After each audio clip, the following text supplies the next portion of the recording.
먼저 이렇게 내리고, 뭐, 그거를 되려면 뭐, 한없는데, 여기 15분이란 제한에서, 하고 싶은 아주 핵심만 발췌를 했습니다. 그래서 먼저 이제 중국 사회를 바라보는 이제, 세 가지 입장이 있어요. 하나는 그 완전한 사회주의라고 보는 사람은 없는 것 같고, 그러니까 시장 경제, 시장 사회주의라고 해서 과도기, 이거는 이제 이미 사회주의 과도기 논쟁에서 있었으니까 사회주의로 이행하는 그러니까 1단계 내지는 사회주의 이행 과도기로 보는 견해가 있고요. 그다음에 이제 자본주의 중에서 제국주의로 보는 견해도 있어요.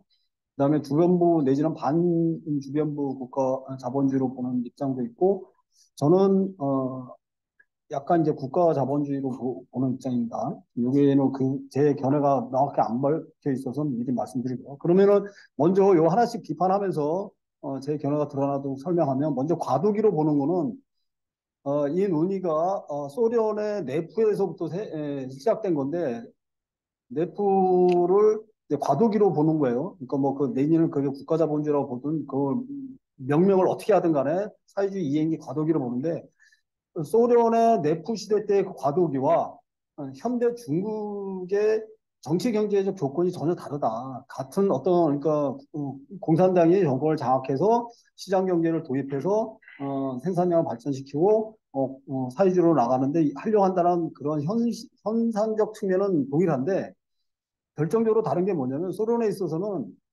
시장 경제를 어, 자국 내에, 그러니까 제국주의 그 자본과 연계를 끊고 완전한 자기 통제력을 확보할 수 있었다는 거예요. 자본을. 그렇기 때문에 30년대 이후에 물론 쉽지는 않았지만 사회주의로 이행을 수행했었고요. 하지만 지금 현재 중국이 갖는 과도기적 성격이라고 할 때는, 중국 같은 경우에는 그 자본주의 발전에 외자, 다시 말하면 제국주의 자본이 대거 투입해서 중국 자본시장과 산업 발전을 이루었다는 거예요. 다시 말하면 중국 국가 자체가 통제할 수 없는 자본의 광범위하게 존재한다. 따라서 이거를 그 과도기적으로 통제해서 그 시장 경제를 통제해서 사회주의로 전환시킬 수 있느냐, 이후에 사회주의 혁명의 2단계로 넘어갈 수 있느냐 하는 문제에 물음표가 든다는 거. 따라서 고전적 의미의 사회주의 1단계 내지는 과도기로 보기에는 문제가 있다. 이게 이제 제 견해고요. 그 다음에 이제 그러면 중국을 제국주의로 보는 견해도 있어요. 이건 좀 이제 약간 소합병적인 경향이 있을 수 있는데, 제국주의로 보는 핵심은 뭐냐면, 여기는 설명 안 돼 있지만, 제국주의 경제적 토대가 독점 자본주의다. 따라서 중국도 국가 자본주의 성격이 독점 자본주의 성격을 갖고 있기 때문에 따라서 제국주의다. 이런 논리를 피거든요. 그건 뭐 근거가 다 아니야. 하지만 제국주의론의 내인 제국주의론의 핵심은 자본 수출에 있어요. 여러 가지 뭐 지표만 5가지 이렇게 내지만, 그걸 통틀어서 핵심은 뭐냐면 자본 수출에 있어요. 그러면 자본 수출이라는 거는 의 성격을, 중국이 가지고 있는 자본 수출을 하긴 하거든요. 이 자본 수출의 성격을 비교해 봐야 되는데, 중국이 갖는 자본 수출은 자본을 투입해서 그 나라의 노동력을 이와 같이 착취해가는 형태로 뛰지를 않아요. 어떻게 되냐면 그 어, 부채를 이렇게 안겨. 그러면 자본 수출을 하는데 그 돈을 이렇게 줘서 걔들이 구입하게 하는 게 아니라 그 형식으로 그렇게 뛰지만, 실질적으로는 중국의 노동자와 중국의 그 기술자와 중국의 기계와 상품이 들어가서 그냥 그 일을 하는 거예요. 그리고 철수하는 거야. 따라서 이게 자본 수출한 나라의 노동력을 착취하는 구조가 아니고, 과잉 생산품과 남아도는 노동력을 투입해서 일자리 창출과 과잉 생산 소모하는 형태로 자본 수출이 이루어진다는 거예요. 그다음에 두 번째로는 그런 부채를 이제 장부상이 가지고 있는 그 나라들에 대해서 주기적으로 탕감을 해줘요. 중국 같은 경우. 무슨 이제 설린 뭐 무엇이 뭐 이런 등등등게 해서 주기적으로 탕감을 하기 때문에, 현재 제국주의의 그 기생적인 그 자본 수출의 방식하고는 전혀 다르다. 따라서 이거를 이제 동일선상에서 제국주의로 표현할 수는 없고, 그다음에 외자 투입하는데 상당 부분은 선진국 기업을, 기술 기업을 어, 사는데, M&A 하는데 많이 투자가 돼요. 중국 외자 투입에. 따라서 그것도 고전적인 제국주의로서는 설명하기 힘들다라고 생각이 들고요. 따라서 이제 약간 반자본 반주변부 저는 이제 그 말이 별로 이제 그 동의를 안 하기 때문에 아, 현대 제국주의 세계 질서에서 어, 노동력과 이제 제조업을 담당하는 하나의 축으로 음, 기능하는 국가자본주의 정도로 이해를 하고 있고요. 그러면 이제 문제는 그러면 이제 여기에서 제일 중심이 되는 사회주의가 아닌가가 뭐냐는 게 하나의 이제 문제로 제기되는데 사회주의 아닌가를 기준을 할 때는 여러 가지 기준을 할 수가 있어요. 뭐 시장이냐 계획이냐 뭐 이렇게 제기하는 것도 있죠. 하지만 계획 경제는 옛날 박정희도 계획 경제를 했었고요. 현재 다국적 기업도 계획 경제를 다 해요. 따라서 계획이 사회주의의 고유한 지표가 될 수 없고 시장도 마찬가지죠. 시장도 소련에서도 시장 계속 있었고 그다음에 노예제나 뭐 봉건제에서도 그 주요 경제 제도를 보충하는 의미에서 시장은 항상 존재했었다는 거죠. 따라서 시장도 사회주의냐 자본주의냐를 가르는 기준이 될 수 없다.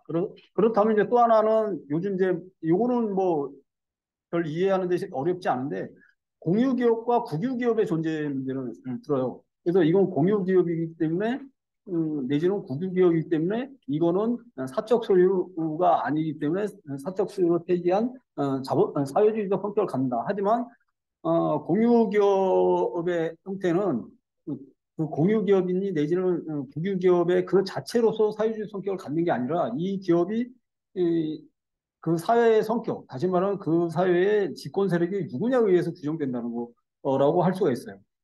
그래서 그거는 나중에 이따 중국 공산당의 성격, 계급적 기반에 관련되는 문제이기 때문에 여기서 이 정도의 논의를 끝이고 나중에 공산당의 계급적 기반할 때 잠깐 얘기를 할게요. 그러면 사회주의냐 아니냐의 가장 기본적인 지표는 뭐냐? 임노동제의 존재예요. 임노동. 다시 말하면 자본주의가 형성되는 거는 인간 노동력을 상품화시키는 게 자본주의의 가장 근본적인 지표거든요. 그거를 뭐 집단으로 소유했냐 안 했냐는 현상적인 제도인 거고 그러니까 임노동제가 되기 위해서 사적 소유가 필요한 거고 임노동제를 깨고 노동에 그러니까 다시 말하면 임노동제라는 건 뭐냐면 내가 노동한 대가를 받는 게 아니라 나의 노동력을 자본가에게 파는 거죠. 그래서 내 노동력을 어떻게 운영하는 거는 그리고 그 노동력을 운영한 결과에 대해서는 노동자가 권리가 없어지는 거예요. 이게 자본주의의 가장 핵심이라는 거예요. 그렇기 때문에 사회주의라는 거는 임노동 제도가 없어야 되는 거예요. 근본적으로. 하지만 중국 같은 경우 과연 임노동제가 없냐? 저는 이제 그렇게 그걸 증명하려면은 저는 다 임노동자로 보거든요. 현상적으로도 그렇고 본질적으로도. 그래서 사회주의 그러면은 임금 형태로 월급 형태로 받는 건 뭐냐? 그거는 노동의 대가로 받는 자기의 몫이에요. 자기가 노동을 이만큼 했으니까 그 몫을 사회적 필요 부분을 제외하고 받는 자기의 몫이라고. 그 노동력을 판 대가가 아니라 내가 노동을 한 대가예요. 따라서 요 부분을 정확히 나눠야 되고 따라서 이러한 노동의 몫을 분배하고 계획하고 하는 제도가 상당히 중요하게 제기돼요. 그래서 국가의 역할이라든지 이게 상당히 사회주의에서는 크게 작용하게 되고 그다음에 노동을 그 노동 포인트를 어떻게 만들 거니까 이게 세밀하게 규정돼야 되는 거죠. 근데 지금 중국에서 과연 그러냐?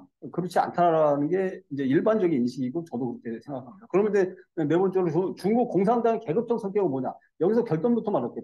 프롤레타리아 노동자 정당이나 저는 이제 결론 아주 거칠게 말하면 아니다라는 거예요. 중국 공산당은 원래 세 계급의 연합으로 나타났어요. 민족자본가, 그다음에 농민, 그다음에 이제 노동자 프롤레타리아 세 계급의 연합 정당으로 중국 공산당의 계급성이 이루어지는데 이거는 중국 그 혁명의 성격과 그 과정에 의해서 나타나는 거예요. 하지만 중국에 있어서는 소련과 달리 민족자본과 농민이 프롤레타리아보다 훨씬 더 강력했어요. 그 기반도 강력하고. 따라서 나중에 60년대로 접어들면서 이 민족자 분파와 농민 분파가 연합을 해서 노동자 분파로부터 권력을 장악하게 되는 겁니다. 공산당 내의 권력을 장악하게 되고 이거에 반발해서 나온 게 마오의 문화혁명이라고 보여요. 하지만 마오의 문화혁명이 여러 가지 이제 그 오류로 말미암아서 계급투쟁이 노동자가 일으킨 계급투쟁이 실패하고 1976년인가 75년에 이제 그 마오가 죽으면서 그 이후로 실패하고 78년 다시 자본분파와 농민분파의 연합인 대표하는 덩사업동을 중심으로 한 그 주자파라고 말하거든. 보통 거기에 이제 자본주의를 주장한다, 자본주의를 이제 내세운다라는 주자파들이 권력을 장악하게 되고 그 이후부터 자본주의가 시작된다고 되는 거예요. 따라서 중국 공산당의 현재의 계급적 기반은 민족자본가와 농민이다 이렇게 생각되고 프롤레타리아는 형식적으로 있지만 당권을 잃었기 때문에 힘을 쓰지 못하고 있다 이렇게 되고 결국에 나중에는 자본주의 농업 집단 농장이 해체되면서 그 농민 분파의 힘도 약해지고 대부분의 권력은 그 민족 자본가를 기반으로 한 분파가 장악하고 있다고 봐요. 따라서 공산당이 현재 그 계급적 기반은 프롤레타리아를 보기에 힘들다. 이게 이제 저 결론이고 따라서 공산당이 장악하고 있는 국유기업이라든지 이거 운영하는 것도 프롤레타리아의 계급적 기반으로 보기 힘들다. 이게 이제 제 견해입니다. 어, 그리고 이제 시간이 좀 오버되네요. 제가 그래서 탈 집단화 그거 이제 앞에 거는 저기 하고 탈 집단화의 성격만 먼저 넘어갈게요. 이게 이제 탈 집단화는 건 인민공사를 해체하는 건데 여기에는 이 이거의 결정적인 이유는 뭐냐 한 거는 뭐냐 초기에 자본주의를 추구할 때 그, 그 공업부터 시작하려고 했지만 그거는 이제 실패하고 그 약한 고리로 집단 농장 그러니까 그 임명공사를 해체하는 방식으로 왔어요. 그래서 이제 소농 형태로 다시 되돌리는데 이거는 뭐냐면 자본주의화를 시작하기 위한 정치적 경제적 기반을 마련하는 핵심 고리로 설정한 거죠. 그리고 이거는 성공했다고 봐요. 그 이제 주자파들이.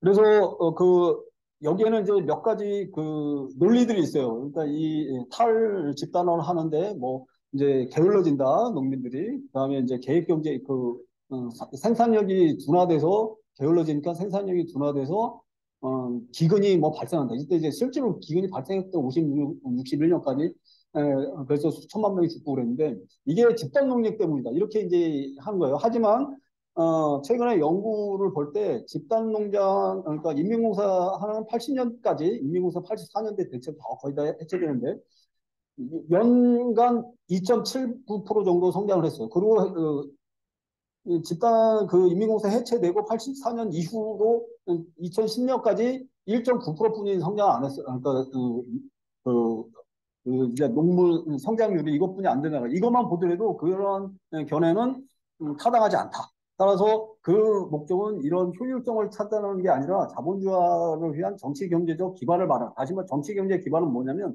자본은 외국 자본을 끌어들일 수 있는데 노동자가 있어야 되잖아요. 자유로운 임노동자가 필요했던 거예요. 그래서 소농으로 바꿔서 또 노동에 있는 잉여 노동력을 도시로 할 수 있는 형태를 만들어낸 거죠. 그리고 그게 농민공의 형태로 현실화됐고 그러한 현실화됐고 그 다음에는 일정 정도 자본주의가 발전하니까 농촌에서도 자본주의가 발전하면서 지금은 다시 어떻게 얘기를 하냐면 다시 집단 농장 형태의 대규모 농장을 하자는 거예요. 이거는 다시 말하면 소농이 해체되면서 분농이 생기고 농업자본가가 되다 보니까 이제는 혼자로는 대규모 농장을 경영할 수 없으니까 농업 자본가가 출연하게 된 거예요. 그래서 다시 그러니까 대규모 형태로 농장으로 변화들을 추구하게 되는 거죠. 이렇게 봤을 때 농업 집단 농장의 해체는 곧 잉여 노동의 창출의 다름 아니었다라고 이제 생각이 들고요. 그리고 이거의 핵심적인 원인은 그 뭐 효율성 이런 그러니까 비효율 이런 게 아니라 6, 70년대 노동자 계급 투쟁에 마오가 여러 가지 오류로 해서 패배한 것.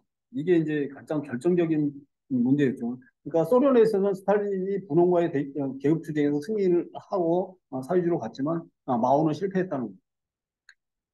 그리고 이제 그 결과로 어떻게 나타나냐? 그 결과로 90년대 이후로 자본목과 그 노동자목의 비율이 있어요. 그 전체로 했을 때 이게 신자유로 되면서 신자유 이전까지는 대체로 일정하거든요. 한 60% 정도가 임노장목으로 가고 자산목으로 한 40% 되는데 이게 나중에 이제 그 신자유주의 되면서 대체로 신자유주의 국가들이 이 노동력이 50% 40%대로 떨어지게 돼요. 중국도 똑같은 현상이 나타나요. 90년대 이후에. 다시 말하면 신자유주의 국가들이 가지고 있는 그 전체 생산목에서 노동자목으로 나오는 전체 비율이 신자유주의 국가들과 똑같이 노동자목은 점점 떨어지는 거야. 그런 결과를 나왔다는 거고요. 그 다음에 이제 한 가지 이제 계획경제의 비효율성을 많이 지적하는데 이것도 뭐 그런 전혀 없다는 게 아니에요. 전혀 없다는 게 아니지만 이거는 음, 여기하고 비교를 해봐야 돼요. 어디에 비교를 하면 국제 독점 자본 거대 기업들과 비교를 해요. 국제 독점 자본가들의 거대 기업들은 내부 거래를 시장 경제로 하지 않는다고. 국제 독점 거대 기업들은 보통 웬만한 선진국 나라들만큼의 그 경제 규모를 자랑하는데 그들은 내부 생산품을 다 계획으로 하지 내부 거래를 수십 개의 나라가 이렇게 있는 그 지점이 있는데도 계획 경제로 한단 말이에요. 따라서 그 자체의 계획 경제에 문제점이 없다는 건 아니지만 계획 경제 자체가 어, 그러니까 사회주의를 폐기하고 자본주의로 가야 되는 결정적 근거는 될 수 없다라고 생각합니다. 예, 이상입니다. 네, 한번 하시죠. 그리고 이제 그 마지막 네 번째 그 결과 90년대 이렇게 노동자목이 줄어들면서 새로운 그러니까 세계의 그 제조업의 세계 공장이잖아요. 이렇게 해서 새로운 노동자층이 광범위하게 존재하게 됐어요.